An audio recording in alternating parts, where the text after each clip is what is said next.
प्रिय छात्रों, ये जो विलेन चैप्टर चल रहा था आज समाप्त हो जाएगा। आज आपके 3 चैप्टर कंप्लीट हो जाएंगे। रासायनिक बलगतिकी, पृष्ठ रसायन और विलयन, इन तीनों चैप्टरों के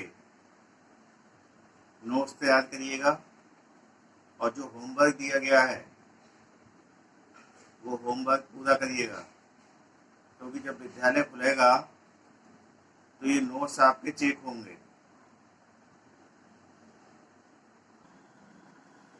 इस टॉपिक में जो शेष बचा भाग है आज, ये है हिमांक अवनमन विधि द्वारा किसी आवासशील पदार्थ का अणुभार ज्ञात करना, बेकमान विधि द्वारा। तो जो हमने फार्मूले पढ़े थे पीछे आवासशील पदार्थ के अणुभार निकालने के, तो क्वथनांक के उन्नयन पे आधारित 2 फार्मूले थे। 2 फार्मूले हिमांक के अवनमन विधि पर आधारित थे। तो उसमें हम विलेय पदार्थ का अणुभार ज्ञात करते हैं। अब वो अणुभार हम प्रैक्टिकल रूप में कैसे ज्ञात करेंगे वो यहाँ आपको समझाया जाएगा। तो इसमें एक चित्र है ये बना हुआ। इस चित्र को अगर समझ के आप बना लेते हैं तो ये ऊपर यहाँ से यहाँ तक ये लैंग्वेज रटने की आवश्यकता नहीं है। इसको मैं पहले पढ़ रहा हूँ, फिर इसको चित्र में समझाऊंगा। हिमांक के अवनमन विधि से किसी आवासशील पदार्थ का अणुभार निर्धारित करने के लिए बेकमान उपकरण का प्रयोग किया जाता है। जो ये उपकरण है इसको बेकमान उपकरण कहते हैं। इस उपकरण में कांच की एक चौड़ी नली ए होती है। ये कांच की एक चौड़ी नली है। ये कांच की चौड़ी नली है। ये कांच की चौड़ी नली है। इस नली को ए कहा गया है। ए नाम दे सकते हैं इसके लिए। ये ए नली हो गई, ए नली, हिमकारी नली। ए यहाँ लिख लीजिए, हिमकारी नली ए हो गई। और इसमें एक पार्श्व नली लगी होती है जिसे बी कहते हैं। पार्श्व नली हो गई। इस नली में एक थर्मामीटर, एक पार्श्व नली बी हो गई, इसमें एक ये थर्मामीटर लगा हुआ है। इस थर्मामीटर को बेकमान थर्मामीटर कहते हैं। और इसमें एक ये प्लेटिनम का तार लगा देते हैं जिसे बिलोडक कहते हैं इस तार के लिए। हिमकारी नली को निचले सिरे पर, ये निचला सिरा है इसका, इसको अतिशीतलन से बचाने के लिए एक जैकेट, कांच की एक जो है एक नली और लगा देते हैं जिसे हम बाह्य जैकेट कहते हैं, जो इसके अतिशीतलन को रोकता है। एक साथ जो सुपर कूल्ड की स्थिति आती है उसको रोकता है। यह पूरा उपकरण एक कांच के बेलनाकार पात्र में रख दिया जाता है। इसको हमने कांच के बेलनाकार पात्र में रख दिया जिसमें हिम मिश्रण भरा होता है। और इसमें भी एक देखिए बिलोडक लगा होता है, एक ही तार लगा है, इसको बिलोडक कहते हैं। इसको जब प्रयोग करते हैं दोनों बिलोडक को लगातार हिलाते रहते हैं। अब देखिए जो ऊपर लिखा है वो सब इसमें चित्र द्वारा आप समझ सकते हैं और अपने आप लिख सकते हैं। ये कांच की एक जो है बेलनाकार नली है जिसको हिमकारी नली कहते हैं। इसमें एक छोटी सी नली और लगी है जिसको पार्श्व नली कहते हैं। इसमें एक थर्मामीटर लगा होता है जिसको बेकमान थर्मामीटर कहते हैं। इसमें एक तार लगा होता है, इस तार को बिलोडक कहते हैं। अब इस हिमकारी नली को में उपस्थित द्रव को अतिशीतन से बचाने के लिए, सुपर कूल्ड से बचाने के लिए कांच की एक दूसरी नली लगा देते हैं जिसे हम बाह्य जैकेट कहते हैं। इस पूरे उपकरण को एक कांच के बेलनाकार पात्र में रख दिया जाता है जिसमें एक तार लगा होता है जिसे बिलोडक कहते हैं। तो ये जितना हमने ऊपर लिखा है ये सारा कुछ इस चित्र के माध्यम से आप लिख सकते हो, इसमें रटने की आवश्यकता नहीं है। अब इस प्रयोग को करते कैसे हैं ये समझिए। सर्वप्रथम शुद्ध विलय की ज्ञात मात्रा W को पार्श्व नली B की सहायता से हिमकारी नली में ले लेते हैं।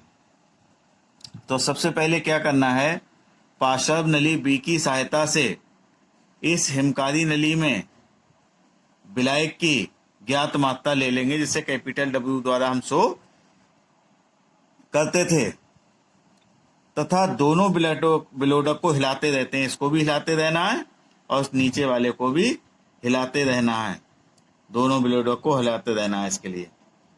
तो पहले क्या होता है, अतिशीतलन के कारण बैकमान थर्मामीटर में पारे का तल धीरे धीरे नीचे गिरने लगता है और हिमांक से थोड़ा नीचे पहुंच जाता है। जितना हिमांक होता है उससे भी और नीचे पहुंच जाता है सुपर कूल्ड के कारण। कुछ समय पश्चात जब विलायक ठोस में परिवर्तित होने लगता है तो थर्मामीटर में पारे का तल फिर ऊपर चढ़ने लगता है। अब जब ये ठोस अवस्था में जब परिवर्तित होता है तो थोड़ा सा पारा ऊपर बढ़ता है, ऊपर चढ़ने लगता है और हिमांक पर पहुंचकर स्थिर हो जाता है। जहां इसका हिमांक होता है, जैसे मान लीजिए जल लिया हमने, जल का हिमांक 0 डिग्री सेल्सियस है तो 0 डिग्री सेल्सियस पे जाके स्थिर हो जाएगा, फिर ये पारा ऊपर नीचे नहीं होगा। इस पाठ्यांक को हम नोट कर लेते हैं और ये जो है शुद्ध विलायक का हिमांक कहलाता है। तो हमने शुद्ध विलायक का हिमांक कैपिटल W निकाल लिया, W लेके चले थे और हिमांक शुद्ध विलायक का हमने T माना था तो T निकल के आ गया। अब इस हिमकारी नली को हिम मिश्रण से बाहर निकालकर गर्म पानी में रखकर विलायक को पिघला लेते हैं। अब ये हिमकारी नली है, इसको इसमें से उपकरण से बाहर निकालकर गर्म पानी में रख देते हैं, तो जो ठोस अवस्था में जो हमारा विलायक आ गया था वो पिघल के फिर से बर्फ अवस्था में आ जाएगा। फिर इस विलय का अणुभार ज्ञात करना होता है। जिस विलय का अणुभार ज्ञात करना होता है उसकी ज्ञात मात्रा यानी स्मॉल w को पार्श्व नली द्वारा हिमकारी नली में डालते हैं। इस पार्श्व नली की सहायता से इसमें डाल देते हैं। अब ये विलय पदार्थ जब विलायक में मिलता है तो ये विलयन बना लेता है, घुल जाता है और विलयन बन जाता है। और इस विलयन का पूर्व की भांति हिमांक ज्ञात कर देते हैं। ये विलयन का हिमांक TS कहलाता है, इसको ज्ञात कर लेते हैं और दोनों हिमांकों के अंतर को हिमांक का अवनमन कहते हैं। तो जैसे पहले हमने निकाला था, इसमें विलय की ज्ञात मात्रा डाल दी, विलायक पहले से है तो ये दोनों इसमें घुल के जो है, इसमें विलय पदार्थ घुल के क्या बना लेगा, विलयन। फिर विलयन को हम जो है इस नली को, हिमकारी नली को फिर से इसी में रख देंगे, इस उपकरण में, इस कांच का जो बेलनाकार बर्तन है इसमें हिम मिश्रण में रख देंगे। अब ये फिर ये जो है अतिशीतन इसमें शुरू हो जाएगा, जिसके कारण पारे का तल हिमांक से भी नीचे गिर जाएगा। कुछ देर बाद जब ये ठोस अवस्था में आएगा तो पारा फिर से ऊपर चढ़ेगा और एक निश्चित ताप पर जाकर उसके हिमांक पे जाकर स्थिर हो जाएगा। उस पाठ्यांक को भी नोट कर लेंगे। तो हमने क्या क्या निकाला, देखिए हमने विलायक की कैपिटल W मात्रा ली थी, तोल के हमने लिया था, तो हमें पता है कैपिटल W कितना है।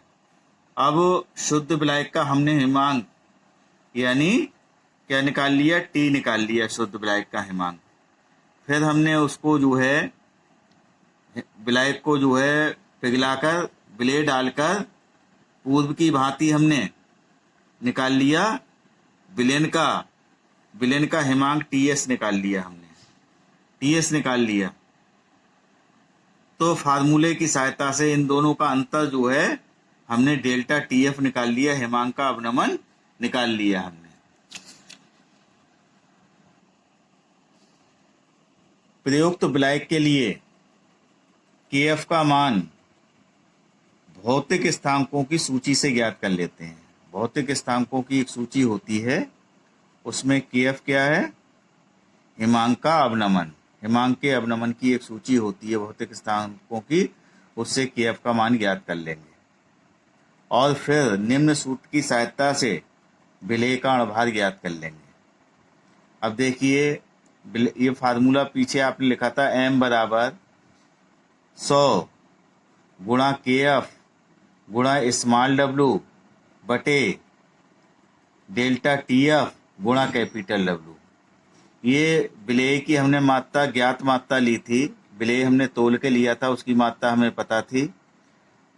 विलायक की कैपिटल W विलायक की मात्रा है, और ये स्मॉल w विलेय की मात्रा है, उसको भी हमने तोल के डाला था, तो हमें ये ज्ञात है। T विलायक का हिमांक और TS विलेन का हिमांक हमने ज्ञात कर लिया, और इन दोनों का अंतर डेल्टा TF कहलाएगा, वो हमें ज्ञात हो जाएगा घटाने के बाद में। और KF ये भौतिक स्थानांकों की सूची से पता लग जाएगा। अब इस फार्मूले की सहायता से हम विलेय का अणुभार ज्ञात कर सकते हैं। तो इस प्रकार से हिमांकीय अवनमन की विधि द्वारा हम किसी अवाष्शील विलेय पदार्थ का अणुभार ज्ञात कर सकते हैं। अब अगला टॉपिक है अपसामान्य परासरण दाब। तो आपने सामान्य परासरण दाब पीछे पढ़ा था, अब अपसामान्य परासरण दाब क्या है?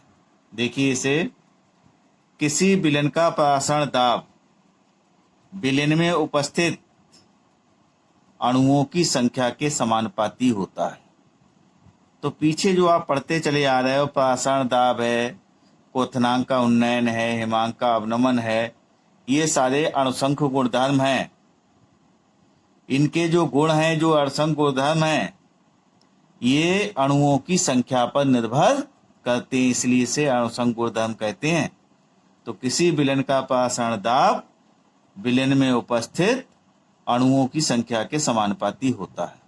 अणुओं की संख्या अधिक होगी, परासरण दाब अधिक होगा, अणुओं की संख्या कम होगी, परासरण दाब कम होगा। यदि विलेय विद्युत अपघट्ट होता है, अभी जो हमने सामान्य परासरण दाब निकाल रहे थे, उसमें जो विलेय था वो विद्युत अनपघट्ट मान के चल रहे थे हम। अनपघट्ट था यानी उसका ना तो वियोजन होता था और ना संगुणन होता था। और जो विद्युत अपघट्ट होते हैं उनका वियोजन हो सकता है या संगुणन हो सकता है, तो उसमें डिफरेंस है। यदि विलेय विद्युत अपघट्ट होता है तो प्रेक्षित यानी प्रायोगिक मान तथा गणना द्वारा किए गए मानों में बहुत अंतर होता है। तो एक तो पीछे हमने जो है परासरण दाब के फार्मूले आपने पढ़े थे, ये फार्मूला पढ़ा था PV बराबर NST। इसकी सहायता से हम परासरण दाब निकालेंगे, तो ये कहलाएगा गणना द्वारा परासरण दाब। और जो प्रयोग अभी हमने करा था, प्रयोग द्वारा निकालेंगे तो प्रेक्षित या प्रायोगिक मान कहलाएगा। तो इन दोनों मानों में अंतर होता है। किसमें? विद्युत अपघट्ट होगा अगर विलेय, तब अनपघट्ट होगा तो कोई अंतर नहीं आएगा। ये अंतर विद्युत अपघट्ट के वियोजन, वियोजन का मतलब टूटना, दो या दो से अधिक कणों में, या संगुणन के कारण होता है। संगुणन का मतलब है दो या दो से अधिक कणों का मिलकर एक बड़ा कण बना लेना। यानी जब वियोजन होगा तो विलेन में अणुओं की संख्या बढ़ जाएगी, कणों की संख्या बढ़ जाएगी और परासरण दाब बढ़ जाएगा। जब संगुणन होगा तो दो या दो से अधिक कण मिलकर एक बड़ा कण बना लेंगे और विलेन में अणुओं की संख्या कम हो जाएगी और परासरण दाब कम हो जाएगा, क्योंकि परासरण दाब जो है विलेन में उपस्थित अणुओं की संख्या के समानुपाती होता है। वियोजन से अणुओं की संख्या सामान्य संख्या से अधिक हो जाती है, जिसके कारण विलेन का परासरण दाब बढ़ जाता है। जब कणों की संख्या बढ़ गई वियोजन से, तो परासरण दाब बढ़ गया, क्योंकि परासरण दाब कणों की संख्या के समानुपाती होता है। इसी प्रकार संगुणन से अणुओं की संख्या कम हो जाती है, जिसके परिणाम स्वरूप परासरण दाब कम हो जाता है। ऐसे दाबों को अपसामान्य परासरण दाब कहते हैं। जब वियोजन होगा, कणों की संख्या बढ़ेगी, तो जो परासरण दाब है आपका वो बढ़ जाएगा, और जब संगुणन होगा, कणों की संख्या कम होगी, तो परासरण दाब कम हो जाता है। तो इस प्रकार के दाब को अपसामान्य परासरण दाब कहते हैं। जिसका मान जो है गणना किए गए मानों से अलग होता है। अब देखिए आपने पढ़ा है, ऊपर लिखा है परासरण दाब समानुपाती होता है कणों या अणुओं की संख्या के। तो प्रेक्षित या प्रायोगिक परासरण दाब समानुपाती होगा वियोजन के बाद अणुओं की संख्या। वियोजन के बाद अणुओं की संख्या, वियोजन या संगुणन दोनों लिख सकते हैं हम। वियोजन या संगुणन के बाद अणुओं की संख्या। और सामान्य परासरण दाब जो निकलता है समानुपाती होता है वियोजन से पहले अणुओं की संख्या। अब इन दोनों का अगर हम जो है संबंध ज्ञात करें इन दोनों में, तो संबंध निकल के आता है प्रेक्षित परासरण दाब बटे सामान्य परासरण दाब बराबर होगा वियोजन के बाद अणुओं की संख्या। यह आपने लिखा है वियोजन या संगुणन, यहाँ भी संगुणन आ सकता है। वियोजन या संगुणन के बाद अणुओं की संख्या बटे वियोजन से पहले अणुओं की संख्या। ये इनके बीच में एक संबंध निकल कर आता है। इस पर आधारित भी कोई सवाल अगर देता है तो इस फार्मूले से भी आप निकाल सकते हैं। जिस प्रकार से आप सामान्य परासरण दाब होता है उसी प्रकार से अब सामान्य अणुभार होता है। ये क्या है देखिए, जो पदार्थ विलयन में वियोजित हो जाते हैं उनका प्रायोगिक विधियों से निकाला गया अणुभार सामान्य अणुभार से कम हो जाता है। वियोजन अगर होगा यानी अगर अणु टूटेंगे, एक अणु दो या दो से अधिक अणुओं में टूटेगा, तो जो अणुभार है प्रेक्षित वाला प्रायोगिक वाला उसका मान सामान्य अणुभार से कम हो जाएगा। ये परासरण दाब के ठीक अपोजिट है। अणुभार परासरण दाब से ठीक अपोजिट है। उसमें वियोजन होने से परासरण दाब बढ़ रहा था, लेकिन इसमें वियोजन होने से अणुभार सामान्य अणुभार की अपेक्षा कम हो जाएगा। इसी प्रकार जो पदार्थ संगुणित हो जाता है, दो या दो से अधिक पदार्थों से मिलकर बड़ा कण अगर बन जाता है, तो उसका प्रायोगिक अणुभार सामान्य अणुभार से अधिक हो जाता है।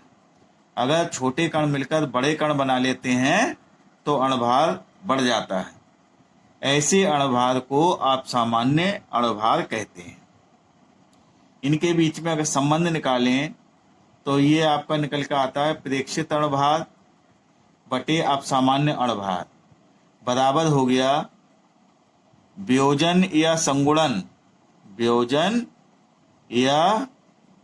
वियोजन या संगुणन से पूर्व कणों की संख्या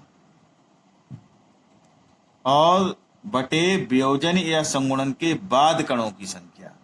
तो देखिए ये जो रेशियो है ये अपोजिट है इसका जो आपने परासरण दाब का निकाला वो अपोजिट हो गया, क्योंकि इसमें वियोजन के बाद अणुओं की संख्या बढ़ती है, इसमें अणुभार कम होता है, और इसमें संगुणन से परासरण दाब कम होता है, इसमें संगुणन पर अणुभार बढ़ता है। ये इसके अपोजिट हो गया।